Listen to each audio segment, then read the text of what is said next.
تو پھر کیوں روتے ہو جب زندگی میں سکون نہیں ملتا؟ سکون، چین، اطمینان کس کے ہاتھ میں ہے؟ کس کے ہاتھ میں ہے؟ اللہ کے ہاتھ میں ہے۔ ایک نوجوان مجھ سے پوچھنے لگا، جنید بھائی، اس نوجوان کے اس سوال نے مجھے سوچنے پہ مجبور کر دیا۔ اس نے کہا، یہ آپ اتنے جو سفر کرتے ہیں روزانہ، ہر روز ایک نئے بستر پہ سو رہے ہیں، آپ کو نیند آ جاتی ہے؟ جھٹکے سے مجھے ایسے جھٹکا لگا اس کی بات سن کے۔ میں نے کہا، میرے پیارے، نیند کا تعلق نرم بستر سے نہیں ہے، نیند کا تعلق نرم بستر سے نہیں ہے، نیند کا تعلق تو قلب کے سکون، چین اور اطمینان سے ہے۔ یہ نرم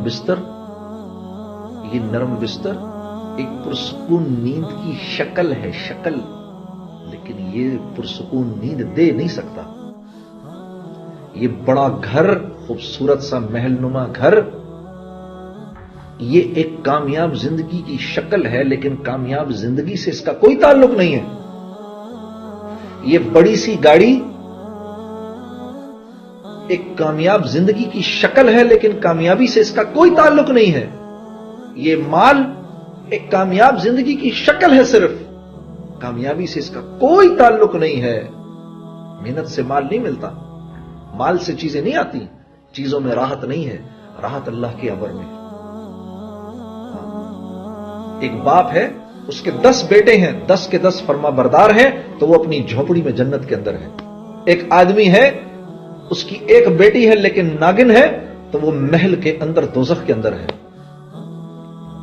یہ ٹورانٹو کا شہر ہے۔ اسی ٹورانٹو کے شہر کے اندر مجھے آج بھی یاد ہے 1992 کی وہ قصہ، وہ آج بھی میری آنکھوں کے سامنے گھوم رہا ہے۔ ہم یہاں پر شو کر رہے تھے، بہت بڑا مجمع تھا۔ جب شو ختم ہوا تو آرگنائزروں نے کہا کہ آپ باہر نہ نکلیں یہاں سے، بہت بڑا مجمع، ان کو جانے دیں۔ تو مجمع کے نکلتے نکلتے رات کے 2:30 بج گئے۔ تو ہم جب یہاں سے باہر نکلے تو گاڑی کے اندر جا کے بیٹھنے لگے، ایک جوان لڑکی دوڑتی ہوئی آئی۔ میں نے آپ لوگوں کے ساتھ جانا ہے۔ اب ہم رہنے والے تو پنڈی کے تھے سارے، ہمارے لیے تو کراچی بھی نیو یارک سٹی تھا، تو ٹورانٹو تو سوچو کیا ہوگا ہمارے لیے۔ پھر بھی کچھ تھوڑی بہت، اللہ معاف کرے، وہ کام تو کوئی حیا کا کام نہیں ہے جو ہم کر رہے تھے، لیکن پھر بھی کچھ تھوڑی سی تو حیا باقی تھی ہمارے اندر۔ ہم ایک دوسرے کی شکل دیکھنے لگے۔ اس لڑکی کو دیکھ کر ہم نے کہا، تم نے کہاں جانا ہے ہمارے ساتھ بھائی؟ ہم تو اپنے ہوٹل جا رہے ہیں۔ کہتے نہیں، تم ہوٹل تک چلے جاؤ، مجھے ہوٹل تک لے جاؤ، پھر میں وہاں سے گھر چلی جاؤں گی۔ تو ہم نے کہا، تو تمہارا باپ؟ کہتی no don't worry about it, I just turned 18 a week ago۔ تو ہم نے کہا پھر کیا ہوا؟ ہمیں پتہ ہی نہیں تھا 18 ٹرن ہونے کا کیا مطلب ہے۔ ہم نے کہا پھر اس سے کیا فرق پڑتا ہے؟ کہا، وہ کہنے لگی، last week when I turned 18 I went to the nightclub, I came back at 4:30 in the morning, my father didn't open up the door, I just called the police, so there's no problem۔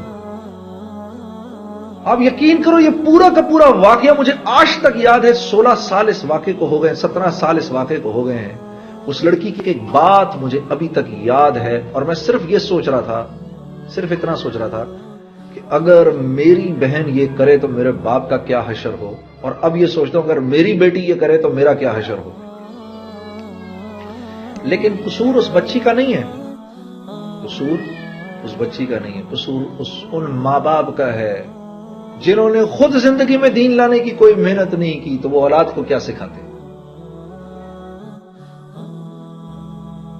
میرے دوستو، یہ جن لوگوں میں آپ رہتے ہیں، اگر ان میں آپ عزت چاہتے ہیں تو آپ کو محمد صلی اللہ علیہ وسلم کی زندگی پر چلنا، کیونکہ اللہ نے ہمارے نبی کو وہ زندگی دی، اور کہ اس میں، اس زندگی کے اندر ایسے طریقے ہیں جو انسانوں کو مقناطیس کی طرح اپنی طرف کھینچتے ہیں۔